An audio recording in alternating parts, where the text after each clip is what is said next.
l'histoire que je vais conter, gens de Flandre bien s'en souviennent. Vous, gens d'ici qui m'écoutez, vous la retiendrez sans grand-peine. C'est ainsi que sont colportées les histoires qui vont et viennent.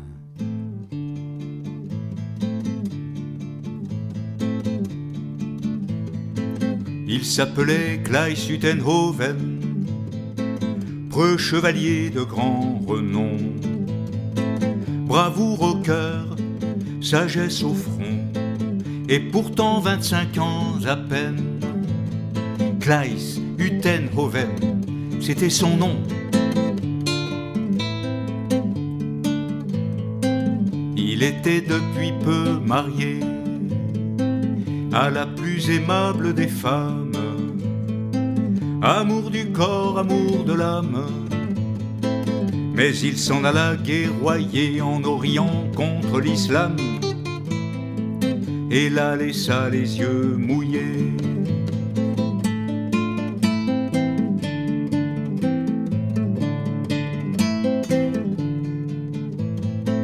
Ils étaient ferveur et vertu, s'aimaient l'un l'autre éperdument. Ils avaient échangé serments, gages d'amour, vœux de bonheur, baisers donnés, baisers rendus. Ils étaient ferveur et vertu. Il reçut d'elle un talisman qu'elle portait depuis longtemps près des battements de son cœur. Il était là secrètement, il était chaud de sa chaleur. Claes le reçut passionnément quand il le mit contre sa peau de sa chaleur. Il était chaud, il était chaud. Et souffle à souffle, cœur à cœur, se tinrent embrassés longtemps, s'entrebaisèrent éperdument. Tant se quitter était douleur, tant se quitter était tourment. Douceur amère de l'amour, quand les rois font battre tambour, celui qui part a le cœur lourd, celle qui reste est en alarme, entre la prière et les larmes, rongée d'attendre le retour, se tinrent embrassés longtemps, puis il s'éloigna lentement. Elle le laissa s'éloigner, il la laissa les yeux mouillés.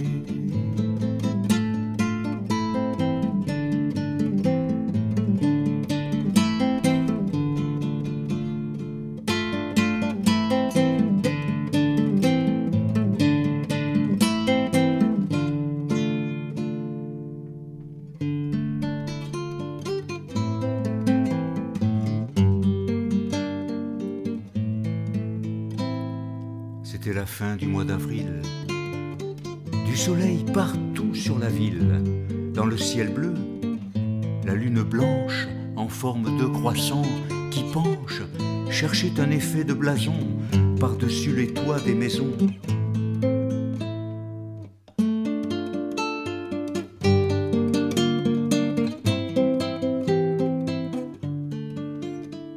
Lune d'argent sur champ d'azur, c'était un ciel de bon augure. Le bleu, le blanc, les couleurs mêmes du chevalier Claes Utenhoven.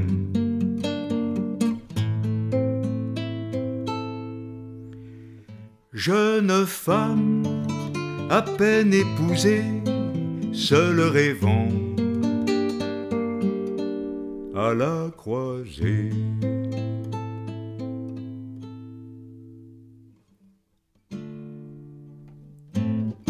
Ils sont donc partis vers l'Orient, beaux chevaliers de Picardie, d'Artois, de Flandre, de Champagne, de Brabant, d'Allemagne aussi. Ils étaient fleurs de seigneurie, fines fleurs de chevalerie. Ils s'en allaient prêter main forte à Sigismond, roi de Hongrie. Ô gens d'ici qui m'écoutez, fermez les yeux et regardez. 40 000. Leur cohorte, comme un grand fleuve, les emporte le long du Danube impétueux. Au lieu d'un fleuve, en voici deux, flot contre flot, l'un guidant l'autre.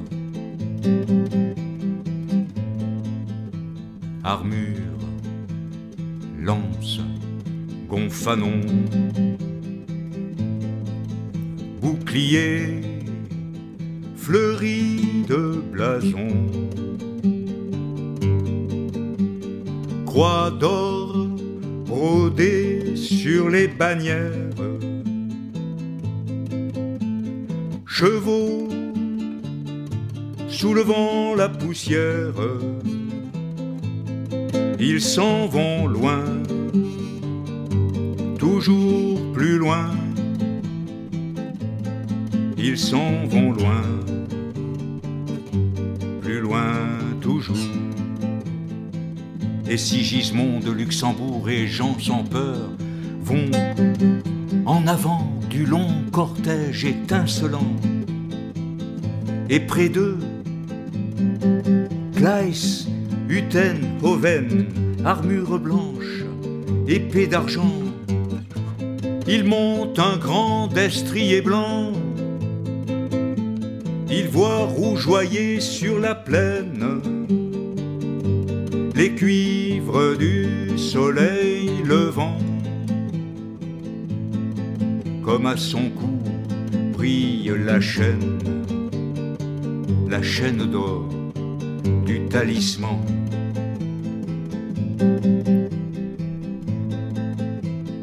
Ils auront chevauché longtemps, ils auront chevauché longtemps. Nicopolis, ville bulgare, c'est là que Bajazet attend. Bajazet, le rêveur d'empire, le grand repousseur de frontières, on l'appelle le foudroyant. Il a disposé par milliers comme un étau ses janissaires. Des pieux sont plantés dans la terre jusqu'au sommet d'une éminence. Le piège est tendu, verrouillé, invisible pour l'adversaire. Mais Jean sans peur donne l'assaut sans détour et sans vigilance, comme par orgueil, par bravade. Jean le sans peur, le téméraire, fidèle à la devise fière dont s'honoraient les chevaliers au temps des anciennes croisades. Âme droite, suis chemin droit. Alors les chevaliers s'élancent, et sur les pieux qu'ils n'ont pas vus, c'est un piétinement immense, et la bataille qui commence. Clameur, clameur, fureur, démence, dans les deux camps, la foi, la haine, sont sœurs jumelles et se déchaînent, aveuglés par la ressemblance. Et le sang coule au nom de Dieu, on frappe, on tranche, on taille, on troue, ventres ouverts, crânes fendus, bras sans corps et têtes qui roulent. Hey, yo, va déromailler, va démailler, oh hum hum hum, hey, awa, hey, oh. Et Claes Utenhoven lutte à mort, encerclé par les janissaires. Il est blessé, il perd son sang, mais sa blessure, point ne la sent. Il frappe fort, frappe longtemps, frappe à grands coups d'épée d'argent. Hey yo, va déromailler, va démailler, oh hum hum hum, hey, awa, hey, oh. Puis, sous le grand nombre, il succombe, fou de fatigue, ivre de sang, étonné d'être encore vivant, étonné d'être encore vivant, et sur la terre hostile, sur la terre hostile, il tombe.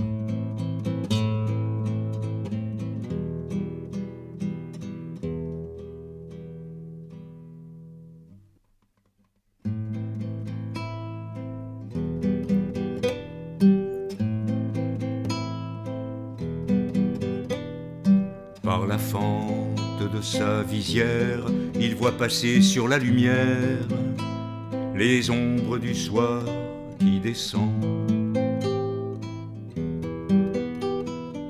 Frappé de lances pertuisanes, de hauts chevaux hagards s'effondrent dans des chevelures de femmes aux franges du soleil couchant.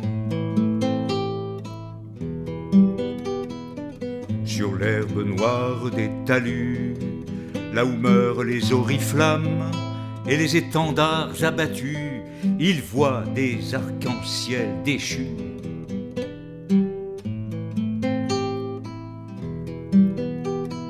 Mais sous ses paupières fermées, c'est le visage d'une femme, c'est la présence talismane du clair visage bien-aimé, bien-aimé.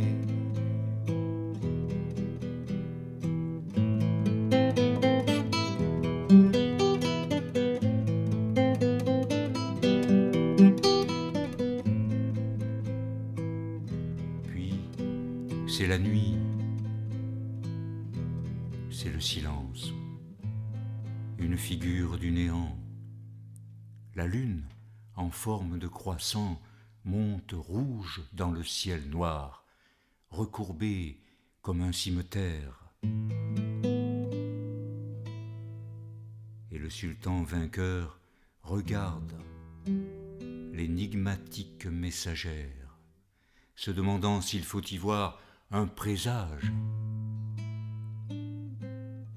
une mise en garde, lune rouge sur un ciel noir, tranchante comme un cimeterre. Mais Bajazet le foudroyant défie déjà ce qu'il pressent.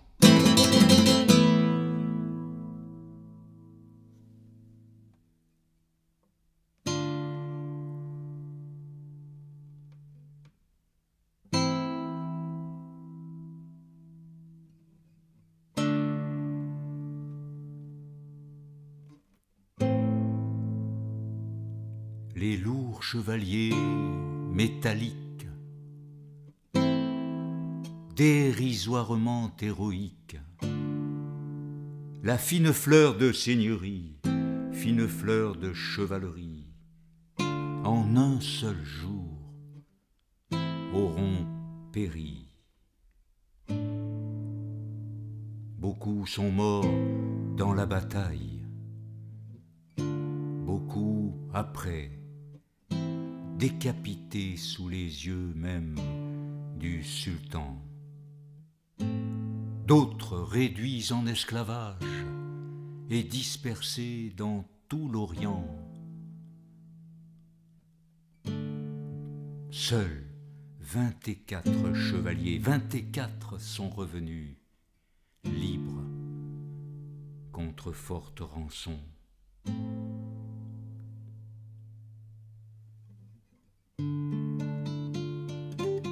Puisqu'ils reviennent, lui aussi reviendra, se disait-elle, tremblante d'espérance, déjà vibrante d'émotion. Mon Dieu, s'il est vivant, rendez-moi mon époux bien-aimé, bien-aimant.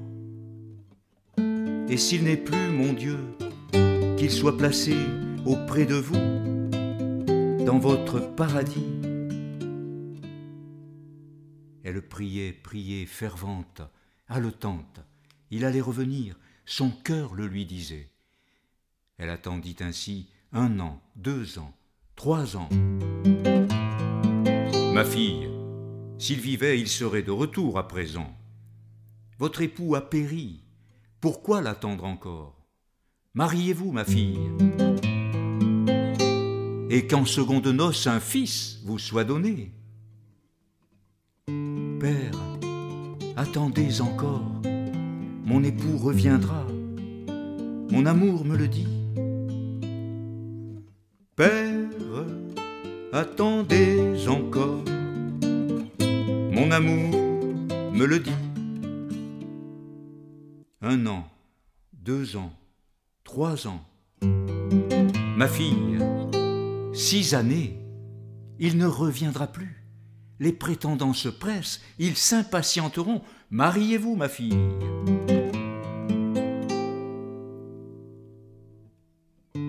Certains me trouvent belle, certains me trouvent riche, mais qui connaît mon cœur?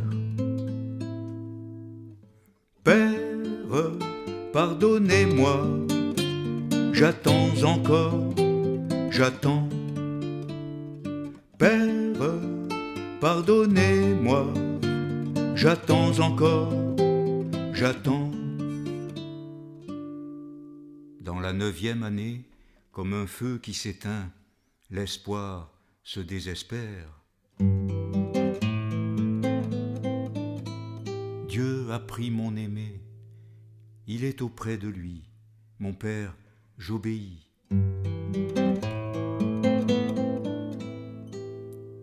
Un noble chevalier la demande, elle accepte, elle se remarie. Elle garde en son cœur une douleur vivante. Puis les mois passeront. Une rumeur s'élève, une rumeur grandit, une rumeur s'élève, une rumeur grandit. On dit, on dit, on dit, des cavaliers ont été vus, des cavaliers se déplaçant de Marseille à Poitiers, de Poitiers vers l'Artois, de l'Artois vers la Flandre. Une rumeur s'élève, une rumeur grandit,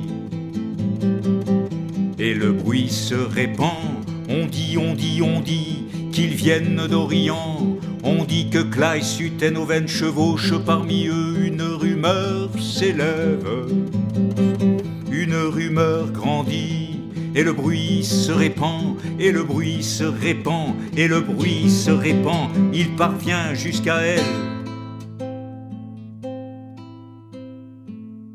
Elle en perd la parole pendant de longues heures. Puis, retrouvant les mots, que dira mon époux bien-aimé, mon très loyal Seigneur, que dira-t-il?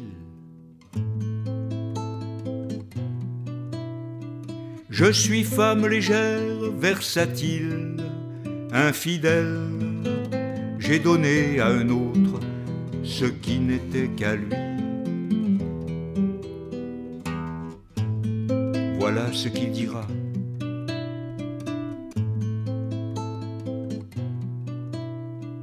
Et je ne suis pas telle que je doive ou que j'ose être là quand il arrivera.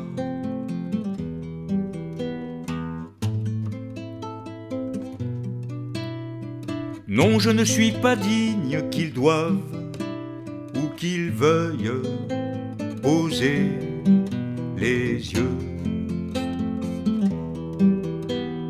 sur moi.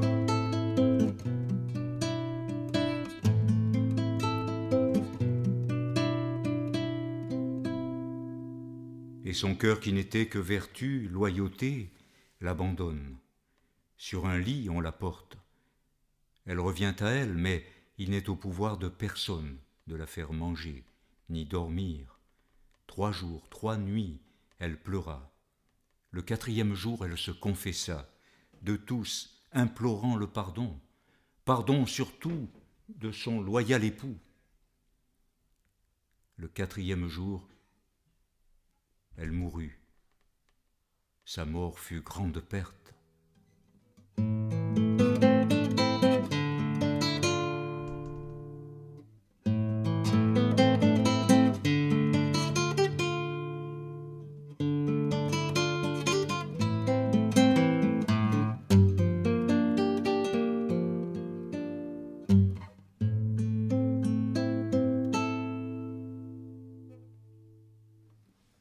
Quelques heures plus tard, le soleil était haut.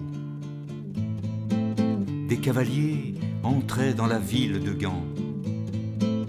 Des cavaliers entraient dans la ville de Gand. Des cavaliers entraient dans la ville de Gand. Pour les voir, la foule accourue s'était massée le long des rues.